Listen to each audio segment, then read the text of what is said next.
Chapter complete किया था। अब देखिए, अब हम करेंगे नेक्स्ट चैप्टर। यह है क्लास 7 का थर्ड चैप्टर, और थर्ड चैप्टर में आता है आपके पास डेटा हैंडलिंग। अब इस चैप्टर का इसमें हम देखेंगे इस चैप्टर में है क्या क्या, और जो मेन पॉइंट्स हैं उनको समझेंगे थोड़ा सा, और फिर उसके बाद की जो वीडियो जाएंगी उसमें इससे रिलेटेड जो एक्सरसाइज है उनको सॉल्व करेंगे।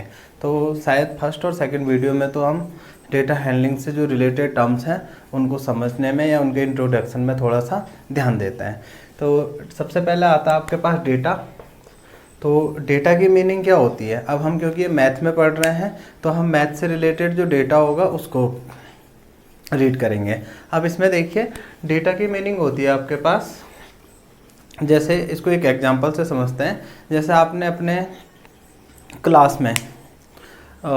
क्लास में बच्चों की हाइट, किस बच्चे की हाइट कितनी है, आगे से नेम और उसके बाद उसकी हाइट अब ले लिया। जैसे कोई बच्चा ए है और उसकी हाइट 135 सेंटीमीटर, कोई बी है उसकी भी कुछ और ऐसे ही सबकी हाइट आप लोगों ने क्या कर दिया, उसको ले लिया। तो इसमें जो ये इन्फॉर्मेशन आती है ये है आपका रॉ डेटा।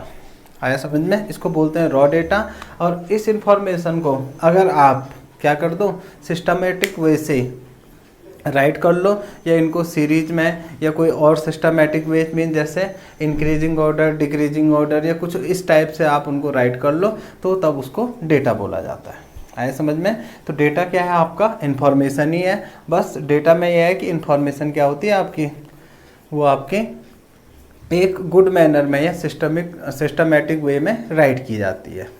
अब नेक्स्ट जो थिंग्स आएगी इसमें, जो नेक्स्ट थिंग होती है वो आता है आपका,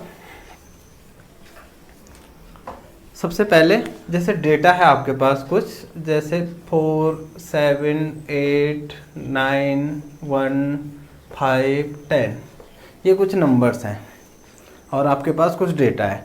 तो आपको 7 के अकॉर्डिंग सबसे पहले इसमें मैक्सिमम नंबर और मिनिमम नंबर फाइंड करना आना चाहिए। मीन्स जो डेटा है आपका, तो उसमें कौन सबसे मैक्सिमम है और कौन सबसे मिनिमम है।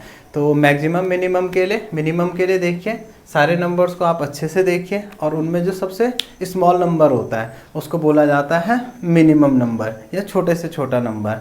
तो स्मॉलेस्ट नंबर, जैसे इसमें अगर मैं देखूं तो ये क्या है आपका, स्मॉलेस्ट नंबर है 1, और अगर सबसे लार्जेस्ट नंबर देखूं तो सबसे लार्जेस्ट नंबर है आपका 10। तो ये क्वालिटी आपको पहले से आनी चाहिए, या अगर नहीं भी आती है तो आप सीख सकते हैं कि कोई भी आपको गिवन डेटा है तो उन सारे डेटा में से जो नंबर्स हैं आपके, जो सबसे स्मॉल होगा और जो सबसे लार्जेस्ट होगा। आए समझ में? तो सबसे स्मॉल और लार्जेस्ट को फाइंड करने के बाद हम चलते हैं नेक्स्ट टर्म पर।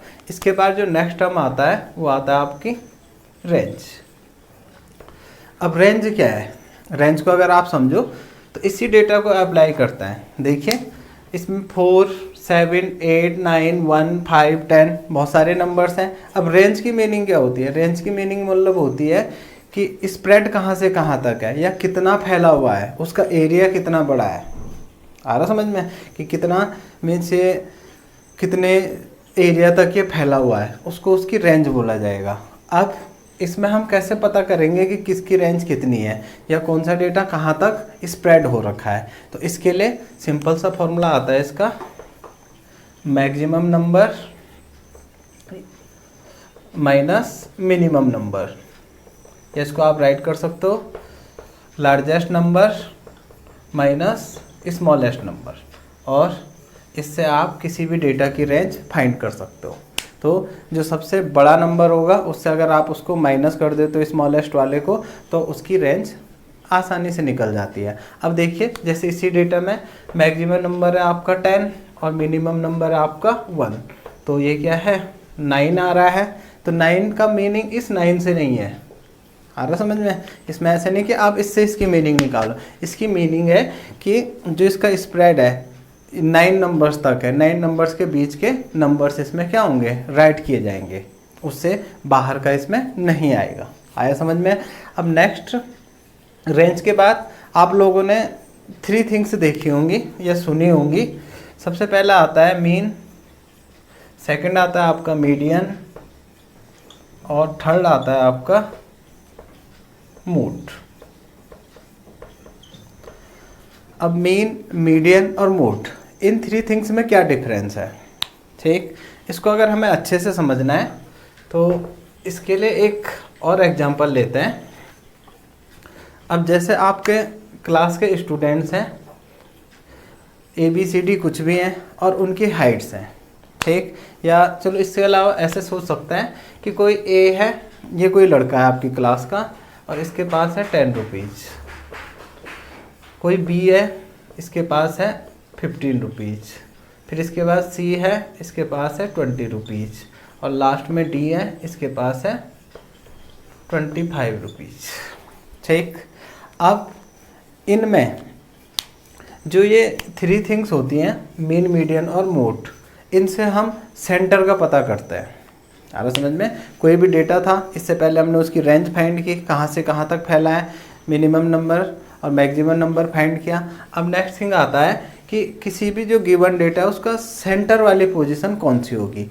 अब सेंटर वाली पोजीशन में बड़ी प्रॉब्लम आती है। कैसे आती है, यहाँ देखिए। सेंटर वाली पोजीशन में अलग अलग तरीके से निकाल सकता हूँ। कैसे निकाल सकता हूँ? एक तो ए वाले स्टूडेंट्स के पास 10 है, इसके पास 15 है, इसका 20 है और इसका 25 है। एक मैं कैसे फाइंड कर सकता हूँ, देखिए, सबको ऐड किया और अपॉन कितना कर दिया, 4, मीन्स एवरेज निकाला। तो पहली चीज़ आती है एवरेज निकालूंगा, जितना एवरेज आएगा वो उसकी इस डेटा की सेंटर पोजीशन हो जाएगी और उतना सबके पास होगा। कैसे, देखिए। तो 15 + 10 25, 25 25 50 और 20 70 और 70/4, 70/4 होता है आपका 4 1 जा 4 3 0, 4 7 जा 28, 4 5 जा तो 17.5, तो 17.5 आता है इसके सेंटर में। यहाँ आ रहा समझ में? हमने क्या बताया, दोबारा देखिए। मीन, मीडियन और मोड को समझने की कोशिश कर रहे हैं। तो हमने 4 स्टूडेंट्स लिए जिनके पास 10, 15, 20 और 25 क्या है, रुपीज़ हैं। अब सबसे पहले हमने इनका सेंटर फाइंड करना है। तो मैं आपको बता रहा हूँ सेंटर फाइंड करने के अलग अलग मेथड। तो देखिए, पहला आपका एवरेज से, एवरेज निकाला उनका 17.5 आया। मीन्स इन दोनों से चारों के रुपीज़ कलेक्ट करके अगर हम सब में डिवाइड कर दें तो कितना आएगा, सबको 17.5 रुपीज़ मिलेगा और सबका कंप्लीट हो जाएगा। मीन्स एक के पास 70.5 रुपीज़ तो होंगे ही होंगे। तो फर्स्ट मेथड ये है कि बिल्कुल सेंटर का नंबर एवरेज से फाइंड करते हैं, उनको ऐड करके और जितने नंबर है उससे डिवाइड करके, और इससे हमें उसकी एवरेज वैल्यू मिल जाती है और उतना सबके पास होना चाहिए, ये सेंटर है। आया समझ में? अगर इस टाइप से एवरेज वाला सेंटर निकाला जाए तो ये इसको बोला जाएगा मीन, जो फर्स्ट वाला राइट किया गया है। आया समझ में? तो मीन भी एक टाइप का क्या होता है, एवरेज होता है। और एवरेज वाला जो सेंटर होगा, एवरेज निकाल करके सेंटर पोजीशन निकाली जाती है जो, उसको बोला जाता है मीन। नेक्स्ट टर्म आता है आपका मीडियन। मीडियन को समझना है तो इसमें हम क्या करेंगे, ABCD को ऐसा कुछ नहीं करना आपको, ठीक। ABCD का और ABCD का कुछ नहीं करना है। इसमें एक और एग्जांपल ले लेता हूँ। जैसे E है, इसके पास ₹30 है। आया समझ में? अब ₹30 है। अब इसमें देखिए, इसको क्लीन अप कर देता हूँ मैं। अब मीडियन के हिसाब से, तो मीडियन कैसा होता है, देखिए इसमें कोई एवरेज नहीं, कुछ नहीं। इसमें क्या करते हैं, एक साइड से, रो से देखना है आपको। आया समझ में? एक रो से आपको देखना है दूसरी साइड के लिए, या दूसरी साइड से पहली साइड के लिए। आप यहाँ से भी देख सकते हो और यहाँ से भी देख सकते हो, मर्जी आपकी है। बस काउंटिंग करनी है और जो सेंटर में पड़ेगा वही क्या है, आपका सेंटर है। आया समझ में? जैसे मैं इधर से काउंटिंग करूँ तो कितने हैं, 5 है। तो 5 का देखिए ये वाला सेंटर आ जाता है, क्योंकि 2 यहाँ भी है और 2 यहाँ भी है। तो सेंटर में कौन आ जाएगा, 20। तो इसका मतलब कि इसका सेंटर क्या हो गया, 20 हो गया। कोई एवरेज नहीं, कुछ नहीं। आया समझ में? तो एक टाइप से सेंटर हम ऐसे भी फाइंड कर सकते हैं। एक साइड से काउंटिंग की और जो सेंटर में बैठा हुआ है वही आपका क्या हो जाएगा, सेंटर हो जाएगा। तो इस टाइप से जो हमें मिलता है उसको बोला जाता है मीडियन। आया समझ में? उसको क्या बोला जाएगा, मीडियन। और लास्ट वाला आता है आपके पास मोड।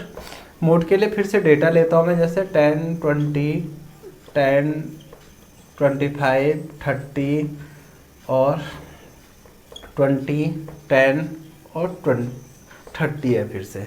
इसमें देखिए बहुत सारे डेटा है।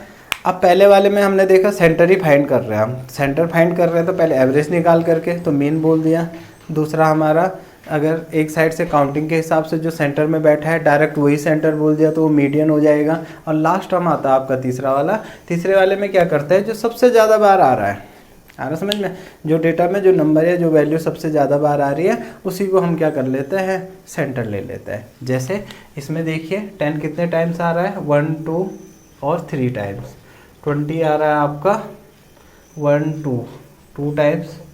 25 आ रहा है आपका 1 टाइम्स और 30 आ रहा है आपका 2 टाइम्स। तो सबसे ज़्यादा बार 10 आ रहा है तो यही आपका सेंटर की वैल्यू हो जाएगी। तो आपने सीखा 3 टाइप से सेंटर निकालना, एवरेज से, काउंटिंग से, जो सेंटर में बैठा है वही सेंटर, और लास्ट जो सबसे ज़्यादा बार आया है वो सेंटर मान लिया। तो जो सबसे ज़्यादा बार आया है उसको अगर निकालें तो मोड। तो इस टाइप से सेंटर की जो पोजीशन है उसको हम 3 टाइप से फाइंड कर सकते हैं। और पहले में मीन आता है, मीन में आप उसका एवरेज फाइंड करोगे, मीडियन में आप सेंटर पे कौन सा नंबर है उसको फाइंड करोगे, और उसके बाद मोड में आएंगे। इसके बाद नेक्स्ट जो आएगा एक्सरसाइज करेंगे और उसी में आपको इनको कैलकुलेट